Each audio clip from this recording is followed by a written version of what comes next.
Let's go now to Tony from near Mar-a-Lago. He's with someone who's very much in the Trump orbit. Tony, good morning to you. Hey, good morning. We're going to get to our guests in just a moment. But, of course, in America, the people decide. And late last night, the now president-elect Donald Trump took the stage in front of a very happy crowd here in Florida, saying that he will rule for the people.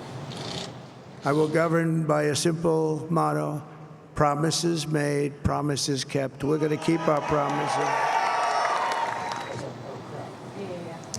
And so let's bring in our guest. We're joined now by the senior advisor to President-elect Trump. That is Jason Miller. Jason, good to see you again. I think when we last spoke, it was at the RNC. And at that time, there was an air of inevitability around Donald Trump just after the assassination attempt.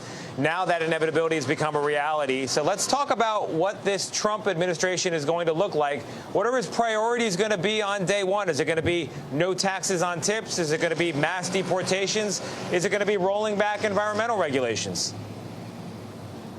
Well, Tony, great to be back with you, and I have a very simple message this morning. Hope is back in America. If you supported President Trump in this election, he is going to work to fix the economy and secure the border. If you did not support President Trump in this election, he is going to work to fix the economy and secure the border. He is going to be a president for all Americans, and the great thing is we've seen him do it before. We've seen that economy. We've seen him securing the border. And also the other thing is so many of these policies President Trump can put back in place with executive orders. He doesn't have to wait until months down the road. He can simply flip the switch on day one, secure the border, start the energy exploration again, which will help with reducing inflation, making things more affordable.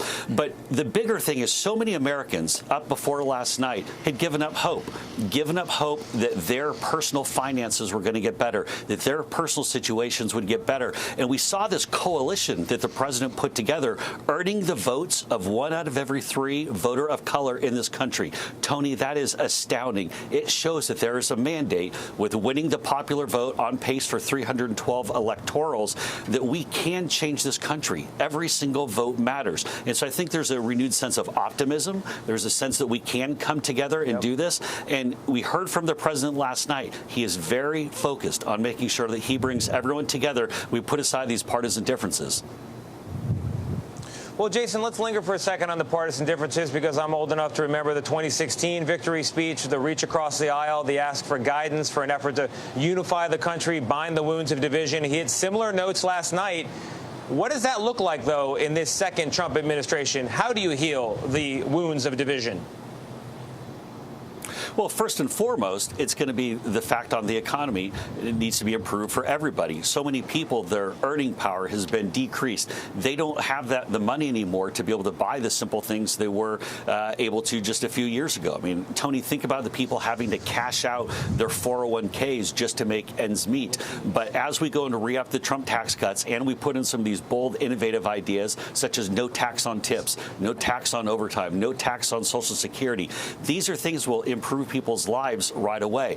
And with the economy improved and with securing the border, so we are able to do something about this out-of-control migrant crime wave that we've had sweeping the country. Think of the victims such as Laken Riley or Jocelyn Nungary or Rachel Morin, whose memories were a big part of why we worked so hard on this campaign. We can heal this country and bring it together. And as you heard last night, the president said he is going to bring Democrats and independents and everyone together to be a part of that administration.